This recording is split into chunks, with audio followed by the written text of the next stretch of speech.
Imagine standing on a windswept, desolate mountain peak. The air is thin, sharp, biting at your exposed skin, and the world below stretches out, vast and indifferent. There's a profound silence, broken only by the mournful sigh of the wind, a sound that seems to carry the very weight of existence itself. And then, from this stark, elemental landscape, an echo rings out, shattering not just the quiet, but the very foundations of everything you thought you knew, challenging the core of your being. It's a declaration, chilling in its starkness, revolutionary in its implications. God is dead. God remains dead. And we have killed him. This isn't merely a statement of disbelief, or a casual dismissal of ancient myths. No. This is a seismic event in the human spirit, a profound pronouncement from the philosopher Friedrich Nietzsche, delivered through the voice of his prophet, Zarathustra. It signifies far more than the end of a religious era. It means the collapse of the ultimate moral anchor, the tearing away of the cosmic safety net, the eradication of any preordained purpose or divine blueprint for humanity. If God, as the supreme source of truth, morality, and meaning, no longer exists in our consciousness, in our guiding principles, then what remains? What fills the void he leaves behind, gaping and vast? Consider this: if the old structures, the comforting narratives, the absolute values, the heaven-sent commandments that once provided the bedrock for our lives and societies have crumbled, what prevents you from tumbling into an abyss? An abyss not just of uncertainty, but of profound meaninglessness, of an overwhelming emptiness that threatens to swallow all purpose, all hope, all distinction between good and evil. Without that sky-high judge, without predetermined answers or a comforting divine hand to guide your steps, what compass do you use? What gives your life direction? What stops you from succumbing to the bleakest despair, to a paralyzing nihilism that whispers, there is no inherent value in anything, least of all in your own struggles, your own dreams? The weight of this declaration hangs heavy, a question posed directly to you, the listener. Do you feel the ground shifting beneath your feet? Do you sense the profound disorientation, the frightening freedom that this absence brings? We are the ones who, through our enlightenment, our scientific advancements, our relentless questioning, have irrevocably altered the landscape of belief. We have, in a sense, picked up the axe ourselves. And now, we stand on the precipice, gazing into that vast, indifferent void, the architects of our own dizzying freedom, the heirs to an unprecedented, terrifying responsibility. But what if this chasm, this profound loss, isn't an end, but an audacious, terrifying beginning? What if this death isn't a final silence, a descent into eternal night, but the thunderous, undeniable call to create something entirely new, entirely human? What if this immense burden of freedom is actually an invitation, an imperative to become more than we have ever been? Zarathustra, our enigmatic prophet from the lonely mountain, looks not into the abyss for answers, but beyond it. He dares to imagine a new horizon, a bridge forged not of stone or dogma, but of sheer will, of audacious creation, and of a radical, fearless re-evaluation of all values that humanity has ever held sacred. He speaks of a transformative figure, a higher ideal, not waiting in some distant heaven for our arrival, but an ideal to be painstakingly, courageously, joyously forged within ourselves, right here on earth. He speaks of the Übermensch, the Overman. This is not some supernatural being, or a master of others through dominance, but a master of self, a singular individual who embraces the full weight of existence, who creates his own meaning and purpose in a world devoid of inherited ones. The Übermensch is the one who transforms the thou shalt of old into the I will of a liberated spirit. It is the one who sees the death of God not as a catastrophe, but as the supreme opportunity for humanity to grow beyond itself, to transcend its limitations, to become the creator of its own destiny and its own values, like an artist sculpting a masterpiece from the raw clay of life. This path, Zarathustra insists, is not a retreat into comfortable illusions, nor is it a surrender to nihilistic despair. No, it is an advance, a soaring forward into the unknown.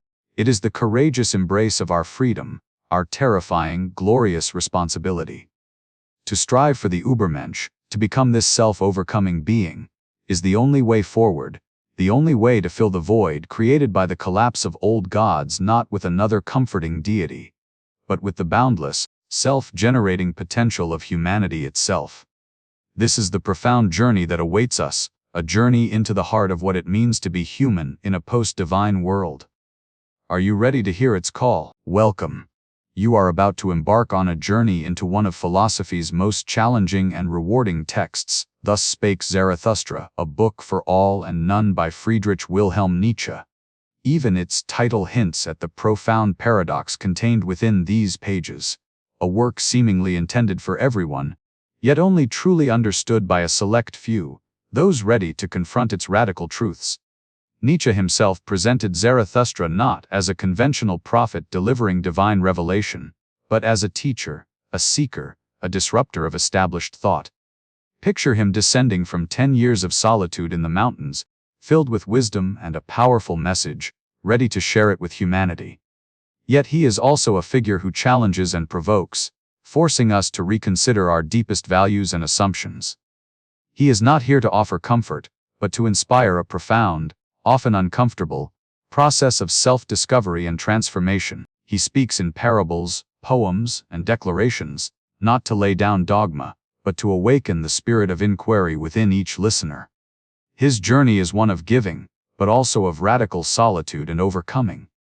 He represents the courage to stand alone, to forge one's own path, even when it means breaking away from the familiar and the comfortable. The original German, with its poetic prose and archaic stylings, can be incredibly dense, making it difficult for modern readers to grasp the core of Nietzsche's revolutionary ideas. What we aim to do here is to offer a humanized approach to Zarathustra. This means carefully stripping away the layers of linguistic complexity and cultural references that might obscure his insights, allowing the raw psychological tools and philosophical insights to shine through. We'll delve into the essence of his teachings, extracting the practical wisdom applicable to the human condition, making his powerful concepts accessible without sacrificing their depth or their original intent. Think of it as peeling back centuries of interpretation and stylistic flourish to uncover the timeless, potent message beneath. Our focus is on the actionable wisdom, the ideas that can genuinely equip you for a more meaningful and self-directed existence. It's important to acknowledge my own interpretive lens as your guide through this challenging landscape. My reading of Zarathustra is primarily focused on its profound message of individual self-overcoming and personal transformation. While Nietzsche's work has, regrettably, been company-opted and misinterpreted in political and even sinister contexts, this presentation emphasizes Zarathustra's teachings as a manual for inner strength, self-mastery, and the creation of one's own values. This perspective views the text not as a blueprint for societal or political structures, but as a deeply personal guide to navigating the complexities of existence, building resilience, and striving towards one's highest potential. It is about understanding the individual's journey toward greater self-awareness and the courage to become who you truly are, rather than merely what society expects you to be. It's about cultivating the will to power within yourself, not over others. Why does this philosophy matter today? In a world increasingly fragmented, often devoid of clear meaning, Zarathustra's call to create one's own values, to confront nihilism, and to strive for self-mastery is more relevant than ever. This isn't about escapism, it's about empowerment. It's about finding the courage to look inward, to question, and to rebuild on a foundation of your own making. It's about equipping yourself with the philosophical and psychological tools needed to navigate an uncertain future, to find joy in struggle, and to embrace life in its entirety. This is a philosophy that demands participation, not passive reception. It asks you to think, to feel, and most importantly, to become. Get ready to challenge your assumptions, embrace your potential, and journey toward becoming the person you were always meant to be. Zarathustra began his teaching by speaking of the three metamorphoses of the spirit. He spoke of how the human spirit transforms, from a burden-bearing camel, into a freedom-claiming lion, and finally into a life-affirming child. This is the journey from dutiful servitude to absolute freedom. First, the spirit becomes a camel. This camel spirit is full of reverence, asking, "What is heaviest?" It seeks out the greatest burdens, eager to humble itself and carry the weight of tradition and duty. What is truly heavy for the spirit to bear? Perhaps it is the burden of self-abasement, the willingness to hurt its own pride to show its strength, or the challenge of ascending to the highest mountains, only to mock its own ascent. The camel spirit asks, is it not to feed on the acorns of knowledge and grass of truth, and for the sake of truth, to suffer hunger in its soul? Is it not to be sick and send away the comforters, making friends with the deaf, who never hear what you want? Is it not to step into foul water when it is the water of truth, and not to send away cold frogs and hot toads? These are the heavy things it accepts, the sacrifices it willingly makes. It embraces the weight of humility, the harshness of reality, and the solitude of profound thought. Laden with these heavy truths, the camel hurries into the loneliest desert, where the true transformation is to begin. In the loneliest desert, the second metamorphosis takes place. Here the camel spirit transforms into a lion. This lion spirit seeks freedom, desiring to be master in its own desert. It wants to conquer its last master, the great dragon. This dragon is not a physical beast, but the spirit of thou shalt. Its scales gleam with ancient golden values, and on every scale, it proclaims, thou shalt. It represents the weight of all past values, all societal norms, all inherited duties that dictate how one should live. The lion spirit confronts this mighty dragon, which stands in its path, hindering its creative will. The dragon whispers, all value has already been created, and I am all value. Therefore, there shall be no more I will. But the lion roars back, I will. It is a sacred no to these old values, a powerful assertion against the thou shalt. The lion breaks the chains of inherited morality and responsibility. It fights for the right to create new values, to establish its own freedom, to forge its own path beyond what has been dictated. But the lion itself is not yet capable of creating new values. Its strength lies in clearing the way, in asserting its will to break free from the old. But tell me, my friends, what can even a child do that the lion cannot? For the lion's work of destruction of freedom from is not the final stage. A new beginning is needed, a sacred yes. And so, the third metamorphosis takes place. The lion spirit transforms into a child. The child is innocence and forgetting, a new beginning, a game, a self-propelling wheel, a first movement, a sacred yes. It is the ultimate stage of transformation, where the spirit creates its own values anew, not out of rebellion or duty, but out of pure, unadulterated joy and creativity. The child forgets the burdens of the camel and the battles of the lion. It is free from the past, living in the present, creating its own world with playful abandon. This child's spirit embodies absolute freedom. It is a fresh, spontaneous yes to life, to its own becoming, and to the creation of its own unique meaning. It is the purest form of creation, a self-generating force, a new beginning unburdened by thou shalt or even the I will that was born in opposition. The child simply is, and in its being, it creates. And so Zarathustra concluded, these are the three metamorphoses of the spirit, how the spirit becomes a camel, the camel a lion, and the lion at last a child. This is the path to freedom, to creating one's own values, and embracing the sacred yes of life. And Zarathustra, having spoken to the people of the Overman, of humanity's journey beyond itself, found his words met not with soaring spirit, but with a disheartening indifference. He saw their eyes heavy with disinterest, their smiles dull, their questions devoid of the ancient fire. They listened, yet their hearts remained closed to the grandeur he proclaimed.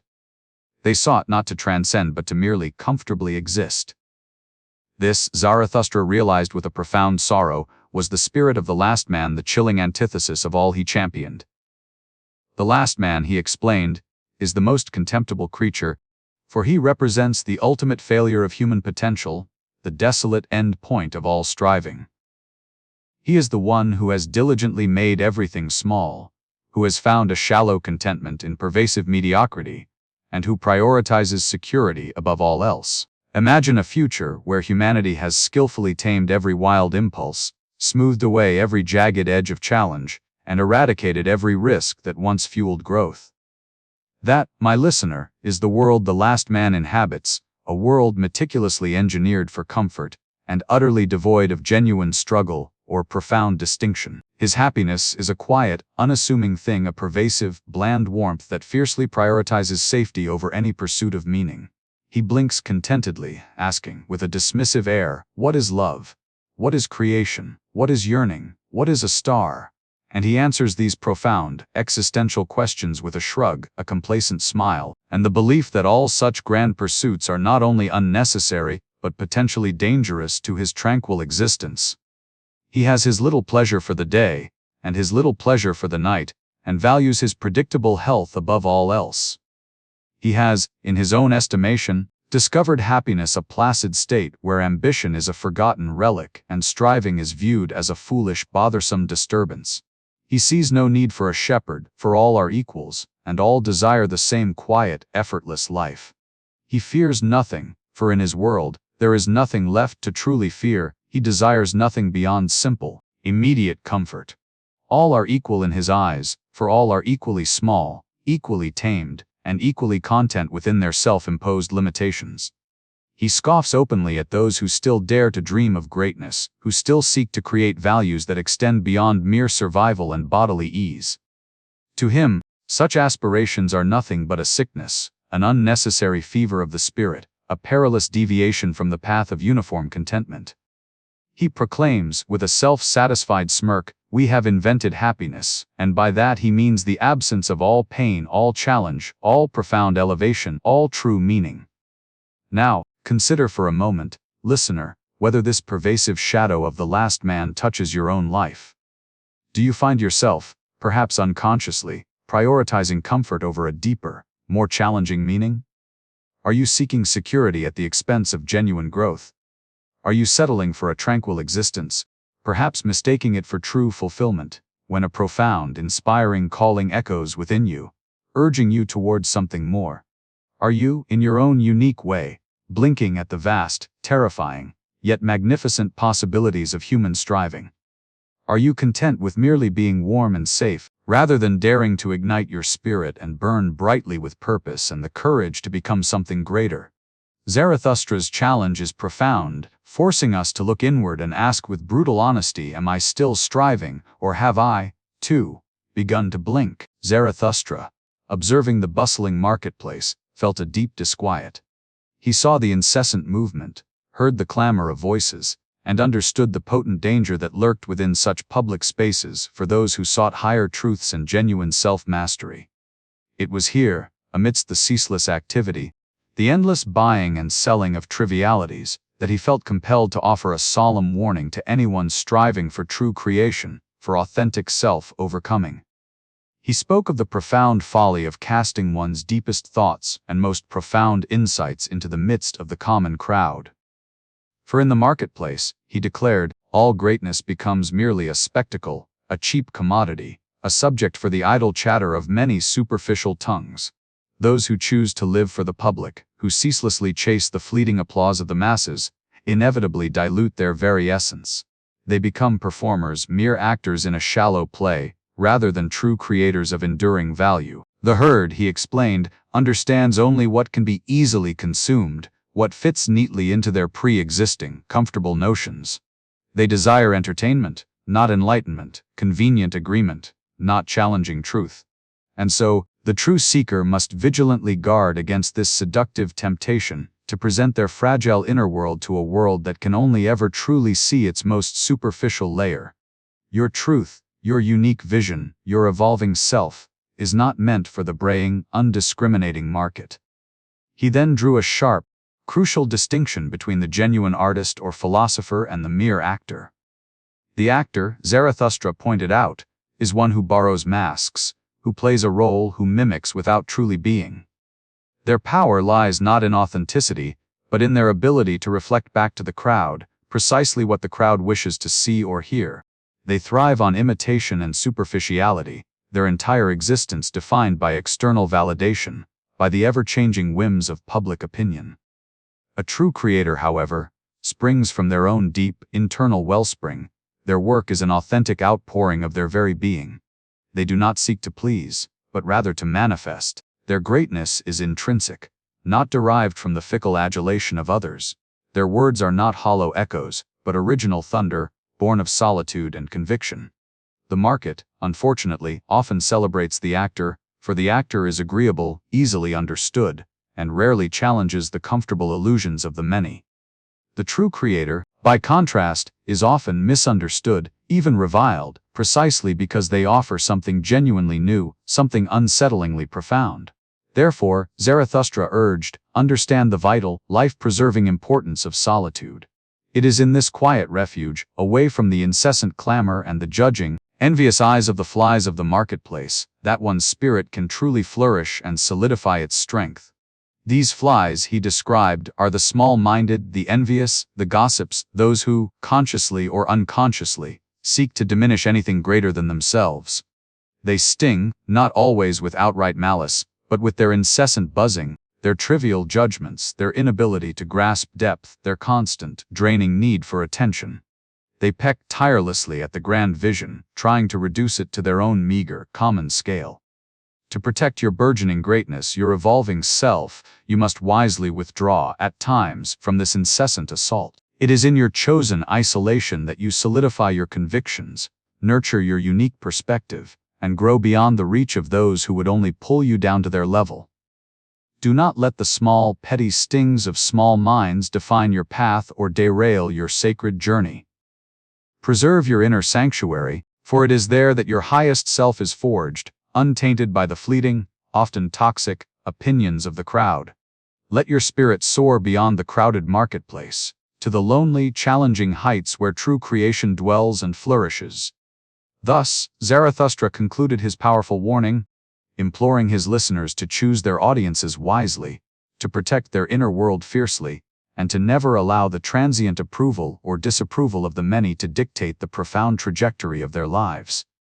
For the voice of the marketplace is loud and pervasive, but the voice of true destiny speaks in silence, in solitude, and with unwavering conviction. My friends, Zarathustra speaks of war, yet not in the way you might commonly understand it. He refers not to armies clashing, but to an infinitely more profound struggle, the war within, the clash of ideas, the rigorous self-discipline essential for growth. This is the noble conflict, the vital tension shaping the soul. In this internal battle, our enemies hold a crucial role. Zarathustra urges us to love them not from weakness, but because they are our greatest provocateurs. They challenge our beliefs, test our resolve, and compel us to exceed ourselves. A worthy opponent, he teaches, sharpens your spirit, forcing you to discover strength and clarity. While your friend might be the battleground of your thoughts, your enemy is the forge where your strength is tempered. Choose enemies worthy of your hatred, not contempt, for their success then reflects a challenge well met, and in a strange way, becomes your own triumph. And what of peace? For Zarathustra, it is never an end, but merely a pause, a fleeting stillness before the next inevitable internal struggle. He asks us not to speak of peace, but of victory, for our work, our very being, should be continuous striving, a series of triumphs. Peace, in this context, is simply the breath you take before plunging into a new, more demanding challenge. It is the brief calm allowing you to gather strength, to prepare your mind and spirit for the next necessary war of ideas, of self-overcoming, of reaching higher. You might say a good cause hallows even war, but Zarathustra reverses this, declaring it is the good war that hallows every cause. The value lies not merely in the goal, but in the fierce, courageous struggle to attain it. It is the act of becoming, the relentless pursuit of your highest ideal, that imbues your endeavors with meaning. Courage, he asserts, has achieved more greatness than pity or conventional neighbor love. Your willingness to engage in this inner conflict truly saves and elevates. To be brave is good, he insists, not merely to be pretty or charming. The good warrior yearns to be a hammer, not an anvil. This means not merely enduring, but actively shaping, forging, and creating. Yet, to become a hammer, you must first have known the anvil, been subjected to the pressures, blows, and trials that temper the spirit. This journey demands hardness, a ruthless self-discipline, which paradoxically leads to gentleness towards others. The one soft with themselves, however, often proves hard and unforgiving towards others. Thus, Zarathustra calls for a new ideal, a new war, a new peace. Not a war for your neighbor's trivial concerns, but for the furthest, the highest, most distant ideal you can conceive. This is a battle for what can be, not just what is. The peace following this striving is not complacent rest, but a dynamic stillness, preparing you for the next grand leap, the next daring ascent.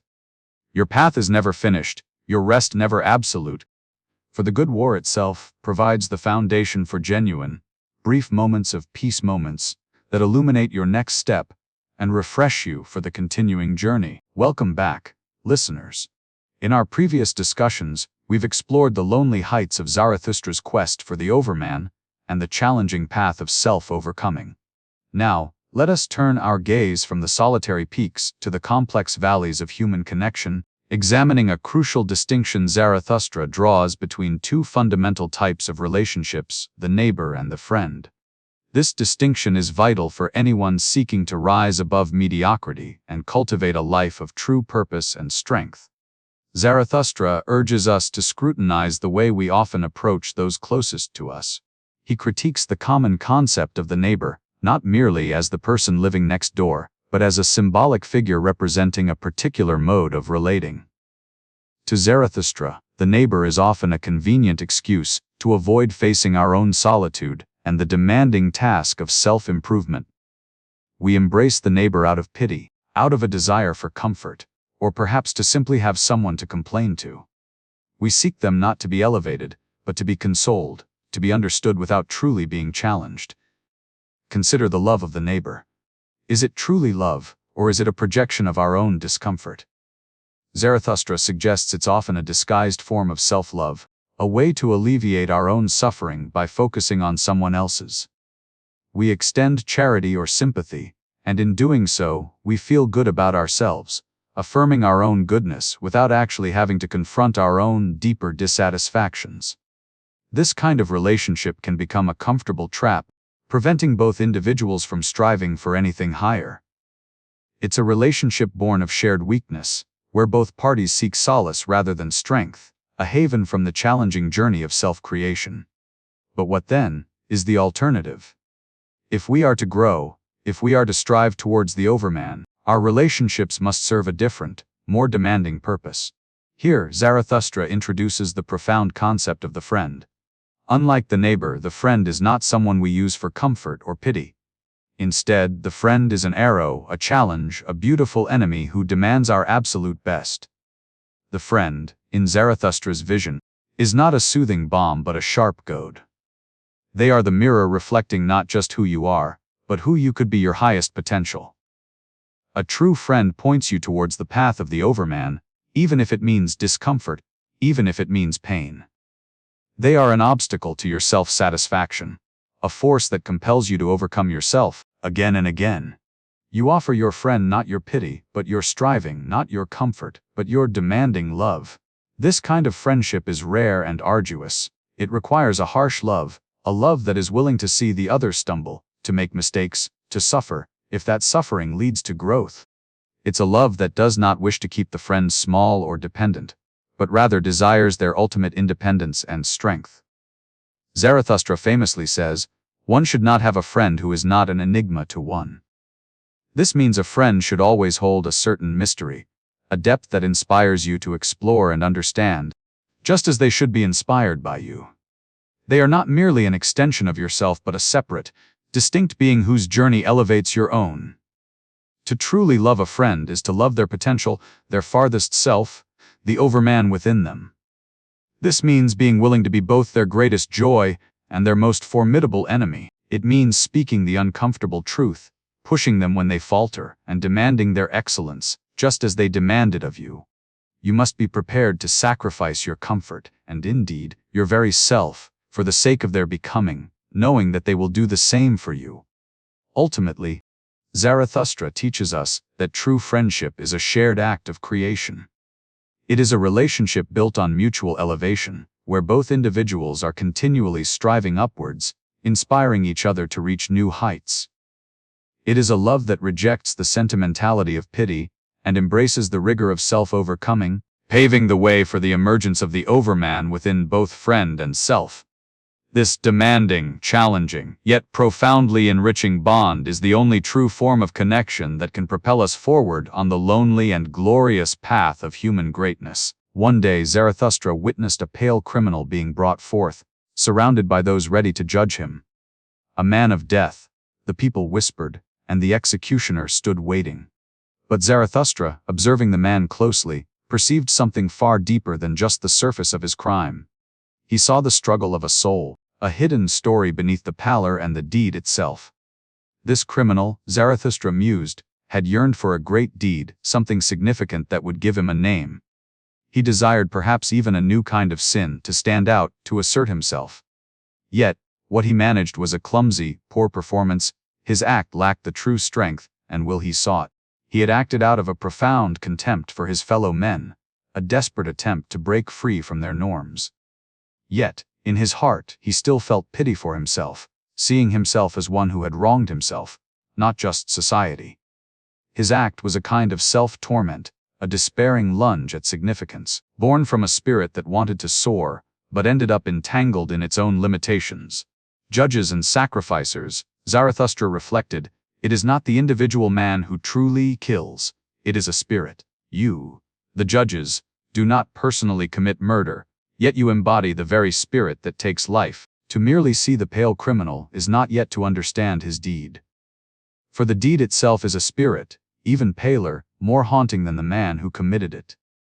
When you judges condemn, you strive to appear just, yet often, your hearts harbor a secret desire for retribution, for repayment of the crime. You cling to the cold, impersonal nature of the law, and that very coldness provides a hidden satisfaction. You frequently find a dark thrill in being the judge, the punisher, for it allows you to project your own shadow, your own suppressed desires, onto the accused. The criminal's deed, in a strange, unsettling way, exposes your own buried longings, your own pale instincts that you dare not admit even to yourselves. His act was more than the mere thrust of a knife. It was a profound expression, a dark story written in his own blood. There is always a significant gap, Zarathustra explained, between the public image of a deed, the stark physical action itself, and the true, complex motivation of the one who commits it. The criminal's deed has an echo that resonates in his soul, a secret it hides. Perhaps he sought freedom, or a desperate form of power, or a twisted kind of distinction, but his methods were crude, born of a soul that lacked the true strength to create. He struggled with an inner demon, a spirit of contempt that rebelled against all that was ordinary and conformist, yet could not find a constructive path. This was not simply a crime, but a manifestation of madness, a profound spiritual sickness. His madness was the violent bursting forth of instincts he had suppressed for too long, instincts that demanded expression but found only a distorted, destructive outlet. His pale face was a stark testament to the internal war he waged, a soul sick with its own desires, utterly unable to resolve its inner turmoil.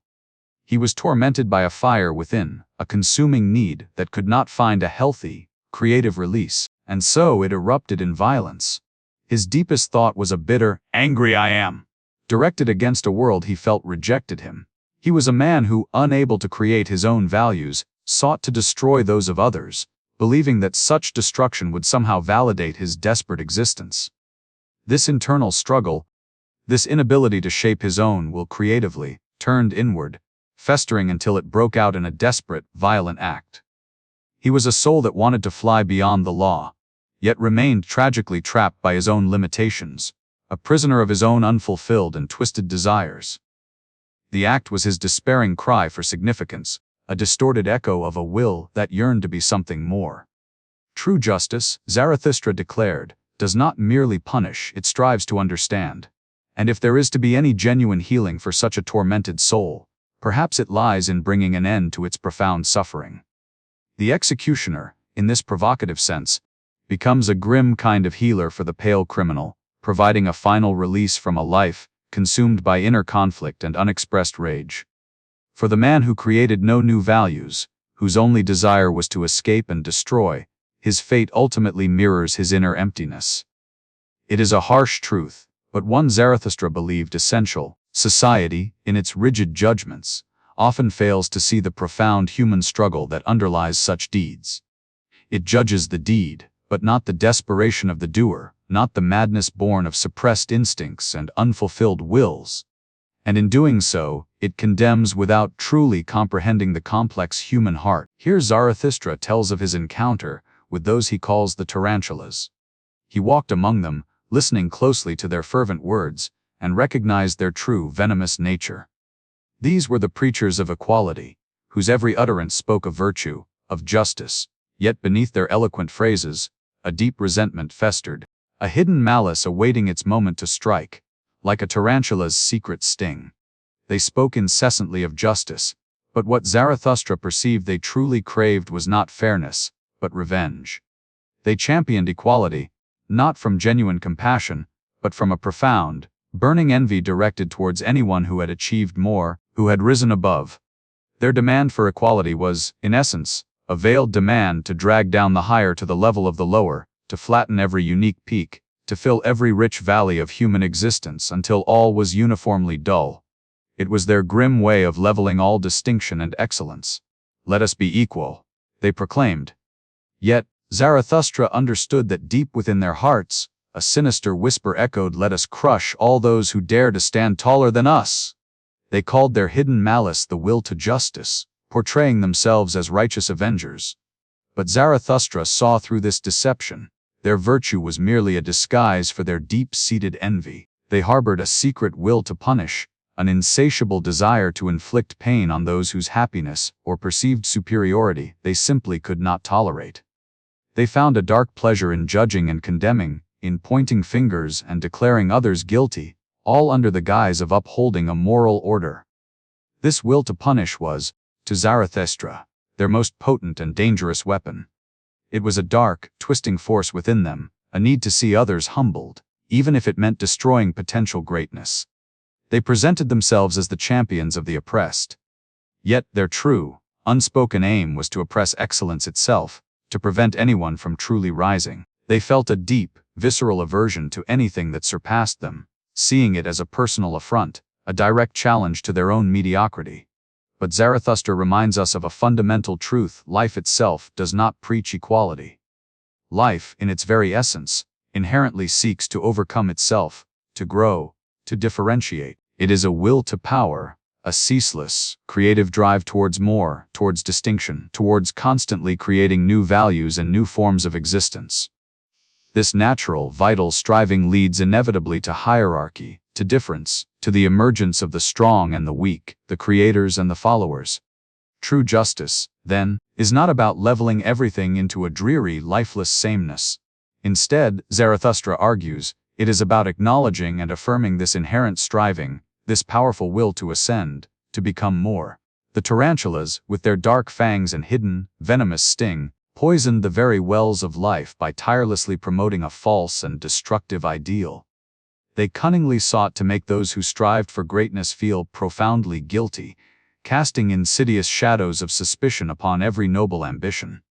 They sought to infect all with their pervasive resentment, to make everyone believe that any form of superiority, any measure of exceptionalism, was an inherent injustice.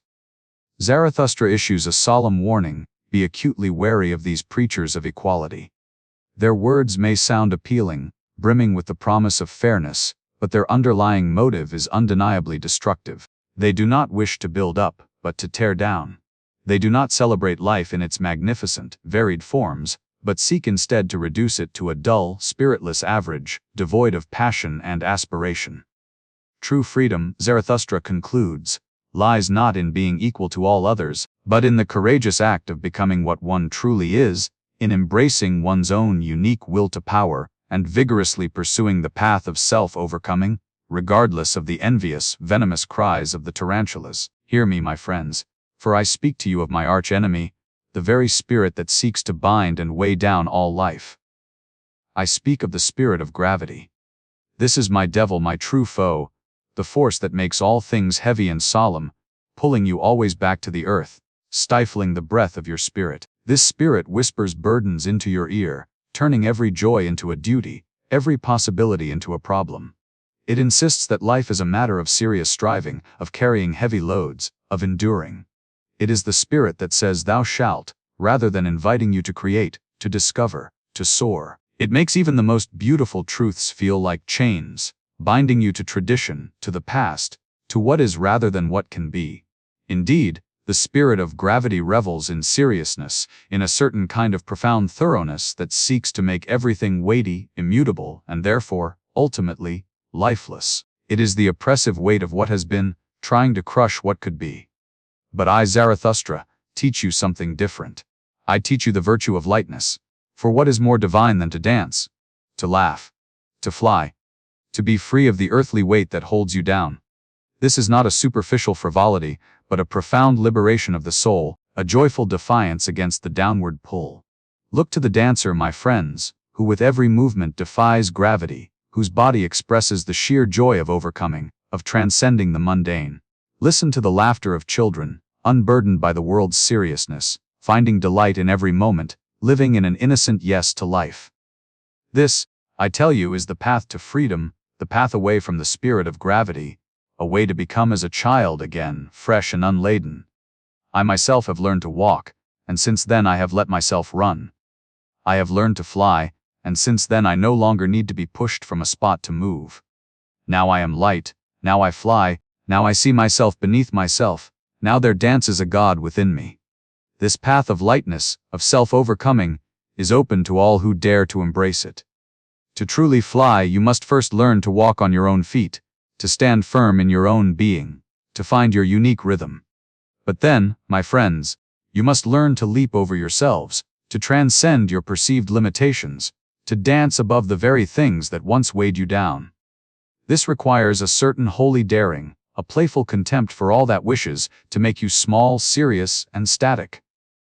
Many try to fly by wishing for wings, by seeking escape from their bodies or the world, by clinging to external doctrines. But I tell you, it is through affirming yourselves, through a deep and abiding self-love, that you learn to truly lift off. When you love yourself, not just as you are, but as you can be, you begin to shed the weight of others' expectations, of past failures, of the crushing seriousness that the spirit of gravity imposes. It is through this pure and unflinching self-love that you become responsible for yourself, creating your own values, becoming stronger, more beautiful, more complete. Self-love is the mechanism, the engine, that allows you to cultivate this lightness. It is the yes that opposes the no of gravity, the creative impulse that defies the destructive pull. When you truly embrace your own will, your own path, you find a spring in your step, a buoyancy in your soul.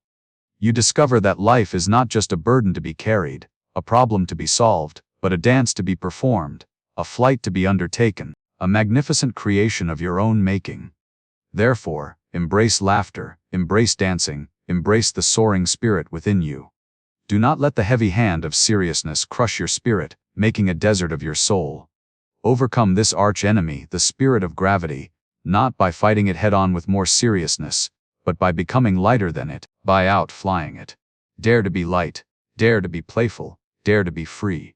For only then can you truly create, truly live, and truly become the higher beings you are destined to be. My friends, I have come back, not only to you, the lonely ones, but to all who dwell on this earth, for I bring a new teaching, a new path forward, a profound challenge.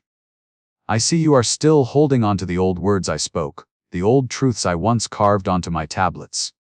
Understand this deeply. Even my own old tablets, my friends, those very words I once offered, must now be questioned, re-evaluated, and yes, eventually smashed.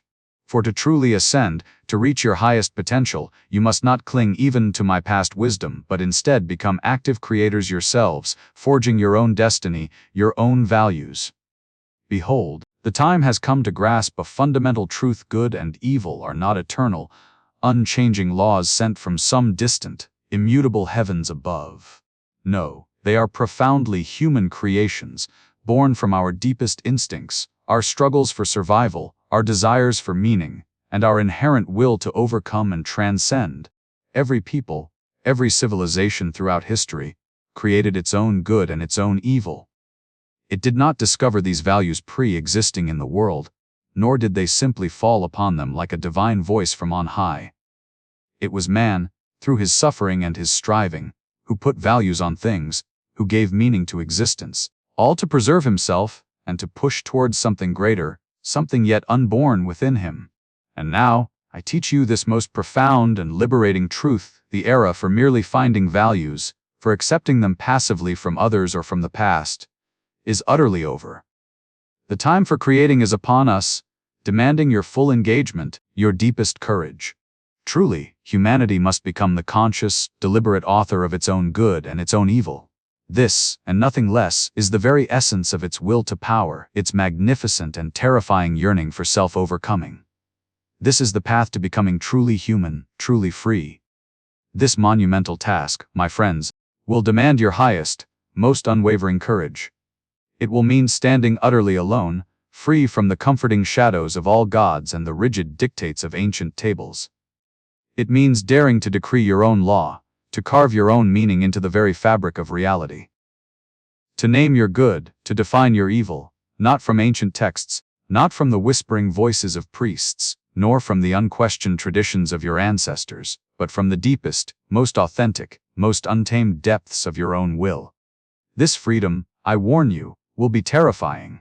It asks for everything you are and everything you can become. It demands that you evolve into a creator, a sculptor of values, a lawgiver unto yourself, rather than remaining a mere follower or an echoing voice of others. You must become the meaning giver of the earth, the architect of your own moral universe. Therefore, I urge you, with all the fervor of my spirit, do not look to my old tablets for your future, nor to any tablets etched by any man before you. Let them crumble to dust. What was once considered good may now have become a suffocating prison that binds your spirit, hindering your true flight. What was once held as truth may now be a subtle lie, an insidious obstacle hindering your growth and your necessary ascent. Smash them. Smash all old tablets that seek to dictate your becoming. For to build something truly new, something authentically yours, you must first courageously clear away the ruins of what has been. You must make yourselves profoundly ready for the new morning, for new values that will spring forth, pure and potent, from your deepest, most fertile ground, from your own inexhaustible will, for humanity to truly transcend itself, to become that higher being, the Übermensch. It must resolutely shed its old skin of received morality, its comfortable reliance on inherited wisdom and external guidance. It must learn to walk on its own unique path, to speak its own resounding yes and no with unshakable conviction, without needing any external compass, any borrowed map, or any master other than its own aspiring spirit.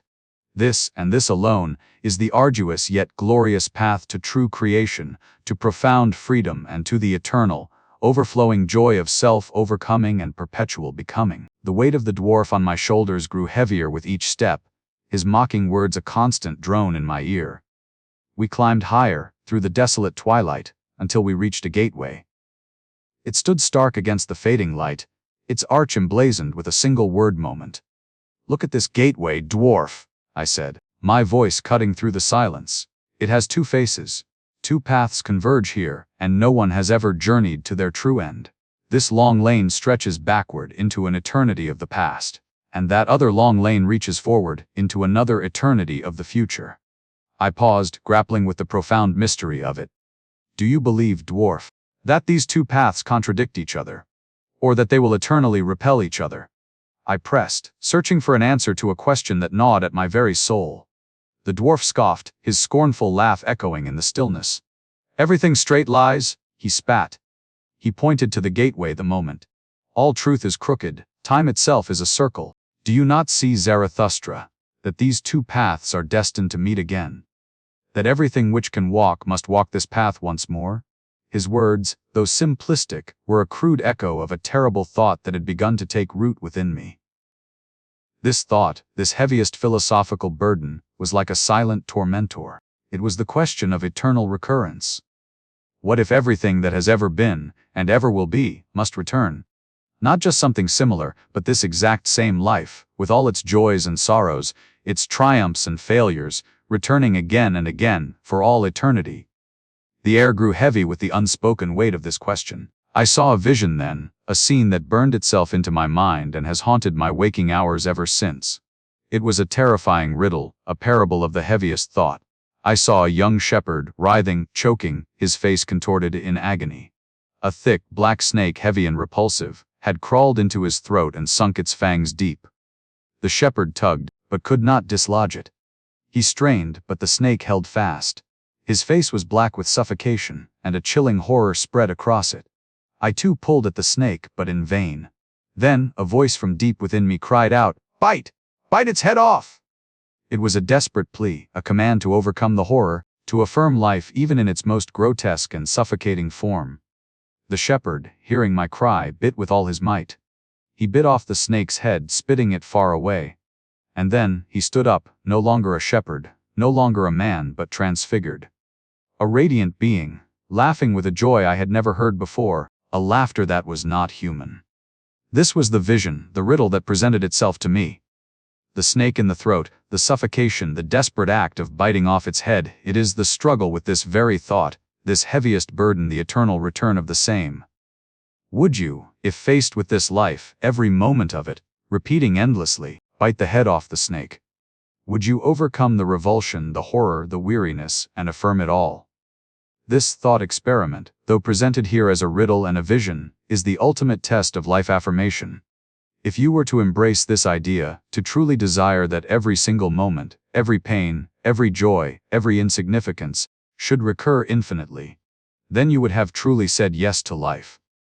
This is the ultimate affirmation, the highest goal, to love one's fate so completely that you would wish for nothing to be different, not for a single moment, for all eternity. It is to find the strength, like the shepherd, to transform the most suffocating horror into a liberating, transfigured joy. My heart yearned. I dwelt alone, and no longer knew why. But one day, it dawned on me with startling clarity. I craved children, and I craved companions. And it was not for children born of marriage, but for disciples, for my children, those who would understand and carry forth my vision. A great longing filled me, a longing for a truly great laughter, a laughter that would shatter all weariness, all old beliefs, and all the gravity of the past. I wanted to cast a bait, a sweet and subtle lure, to draw the right kind of men to me, those ripe for true transformation. For indeed I, Zarathustra, had become a fisherman, but I did not fish for men as ordinary men fish, with nets of sorrow or stern duty, with promises of penance or threats of punishment. No, my bait was happiness, my lure was pure, shimmering gold.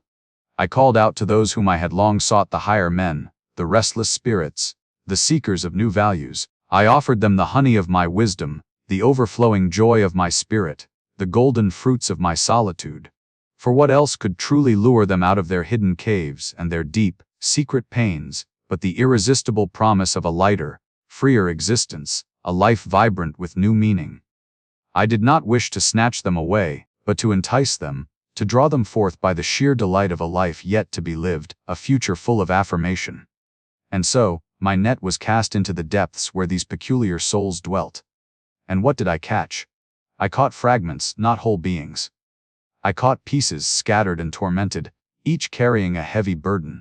There was the old soothsayer, perpetually weary of existence itself, always predicting doom and the end of all things. There were the two kings, with their ancient sorrow and their fading nobility, burdened by the ghosts of their forefathers and the weight of their crowns. There was the old pope, still clinging to a faith that offered little solace, an old magician whose spells now seemed to conjure more doubt than hope. There was the most conscientious of spirits, too honest for a dishonest world, always questioning, always suffering from his own relentless truthfulness, his own rigid virtue. And there was the ugliest man who had killed God, and carried that immense, crushing guilt, seeking a voluntary beggar's existence to atone, to cleanse his soul. Then came the shadow of Zarathustra himself, a wanderer without true purpose, a vagabond of ideas, eternally seeking what he could not find. And the old magician, a master of self-deception, a conscience goader, whose very art was to stir up remorse and false piety. They were all there, gathered around me, these strange and fragmented figures, each one a testament to humanity's struggle. They called themselves the higher men, believing themselves superior to the common herd. But they were not my men, not yet. They were merely preliminary, a first, hopeful catch.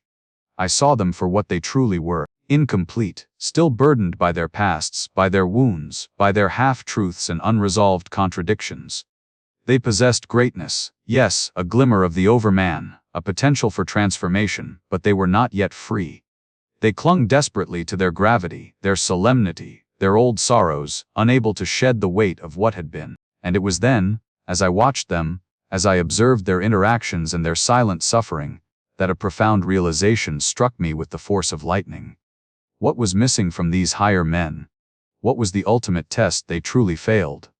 They had not yet learned to laugh. Not just to smile politely, or to chuckle with weary amusement, but to laugh with the whole body, with the very soul, to laugh with unburdened joy and defiant affirmation at their own suffering, at the absurdity of existence, at the world, and most importantly, at themselves. Their seriousness, their profound gravity, was their true prison. Their inability to find delight in their own struggle, in their own becoming, held them back from true liberation. How incredibly sad they were! Even their fleeting attempts at joy felt strained, their profound wisdom tinged with an inescapable melancholy. They could not dance with the lightness of true freedom, for their feet were weighted by the past.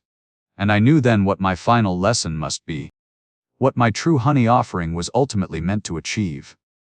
I had caught them with the honey of wisdom and the lure of joy, but now I had to teach them the final, most liberating art to laugh properly, to laugh themselves free of all their burdens, to laugh with the triumphant, life-affirming spirit of the Overman. Only then could they truly become my companions, the children of a laughter yet to come, ready to build a new world. My friends, and you who have accompanied me on this long journey through the mountains of thought and the valleys of human spirit, we arrive now at the threshold of my ultimate revelation, the very sign for which my soul has yearned. For too long, I have dwelt in this cave, a silent observer, a hidden growth, waiting for the ripeness of my great work. But the time is come. The stillness of waiting has been broken by a sound, a vision, a profound affirmation of life itself. It was not a roaring lion that finally stirred my spirit, nor the gentle cooing of doves alone, but rather a miraculous, utterly joyous sight, a lion, noble and strong, laughing, yes, laughing with a flock of doves that fluttered about his mighty head. Here was the sign I sought, the very embodiment of my deepest hope and prophecy. This image, so profound and unexpected, revealed to me the perfect union that must precede the new age, the fusion of formidable power and tender innocence, of fierce strength and boundless compassion. The lion, once a symbol of my own solitary struggle and overcoming, now embraced the gentle spirit, no longer needing to devour but to rejoice. And the doves, no longer fragile prey, found their courage and joy in the presence of magnificent strength. This, my friends, is the promise that the will to power can be united with a playful spirit, and that true strength finds its highest expression not in dominance, but in the harmony of life. And with this sign, the world shifted. The very air around me began to hum with a new resonance. For the moment I had so long anticipated, the moment that eclipses all shadows, had finally arrived. This is the great noon, the hour of ultimate clarity, when the sun stands directly overhead, and every shadow cast by doubt, by old gods, by ancient errors, vanishes beneath our feet. This is the apex of human becoming, when man stands fully revealed to himself, utterly transparent, free from the deceiving darkness of the past and the lingering twilight of tradition. At the great noon, we are compelled to look upon ourselves and the world without illusion, to embrace our fate, our eternal recurrence, with open eyes and a joyous heart. It is the sacred moment of yes, the profound affirmation of life in all its terrifying and beautiful aspects, without resentment, without denial. All that was crooked is made straight, all that was obscured is brought into blinding light. Here, our higher self, our perfected will, stands revealed, ready to command its own values and create its own future. My companions, you who have listened to my solitary voice, know now that the era of waiting is over. My cave, once a sanctuary, now feels like a tomb. The air outside, vibrant with the promise of this great noon, calls to me with an irresistible force. My animals, the eagle and the serpent, my oldest companions, know it too. They stir, ready for the descent. The time has come for Zarathustra to leave his mountain and his cave, not to preach new doctrines from on high, but to bring the light of the great noon to humanity, to inspire those who are ready to create their own values, to affirm their own existence with the joyous laughter of the lion and the dove. My work now truly begins, not with words of wisdom whispered in solitude, but with the presence of a man who has found his sign, embraced his great noon, and is ready to walk among you once more. Let the descent begin. Welcome to the Zarathustra Protocol, a 7-day action plan to bring the profound wisdom of Friedrich Nietzsche into your daily life. This isn't merely a mental exercise, it's a practical challenge to embody Zarathustra's spirit, initiating your own journey of self-overcoming. Prepare to confront, question, and ultimately affirm your existence with newfound strength and clarity. Days 1 and 2 embracing solitude and escaping the marketplace. Zarathustra found the marketplace filled with clamor and superficiality, drowning out inner voices.